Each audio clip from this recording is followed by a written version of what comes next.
தந்தை மகன் தூய ஆவியின் பேராலே ஆமேன். சாமுவேல் முதல் நூலிலிருந்து வாசகம். அதிகாரம் 26. இறை வார்த்தைகள் 24. தாவீது சவுலிடம், இன்று உம் உயிர் எம் கண்களில் மிகவும் மதிப்பு மிகுந்ததாக இருந்தது போல் என் உயிரும் ஆண்டவர் கண்களுக்கு அருமையாய் இருப்பதாக. இது ஆண்டவர் வழங்கும் அருள்வாக்கு. இறைவா, உமக்கு நன்றி. உயிரளித்த எம் வள்ளலே, உம்மை நாங்கள் ஆராதிக்கின்றோம், மகிமைப்படுத்துகின்றோம், மாட்சிமைப்படுத்துகின்றோம், கனம்படுத்துகின்றோம். எல்லா துதியும் புகழும் உமக்கே உரியது. அப்பா தகப்பனே, நீர் உம்முடைய உயிர் மூச்சை ஊதிதான் எங்களுக்கு உயிரை கொடுத்தீரப்பா. அந்த உயிரை நாங்கள் பறித்து கொள்ள எங்களுக்கு எந்த தகுதியும் இல்லை அப்பா.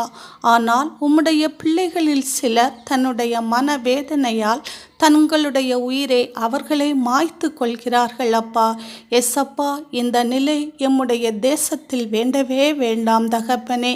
என்ன பாவங்களை நாங்கள் செய்தாலும், என்ன குற்றங்களை நாங்கள் செய்தாலும் அவற்றையெல்லாம் நீர் மன்னித்து மறந்து எங்கள் உயிரை பறிக்க தேடுவோர் வெட்கவும் அவமானமும் அடைந்து போவார்கள் என்ற வார்த்தையின்படி நீர் எங்களை உயிரை காப்பாற்றி நாங்கள் நல்வாழ்வு காண நீர் கிருபை செய்வதற்காக உமக்கு கோடான கோடி நன்றிகள் அப்பா. ஆமேன்.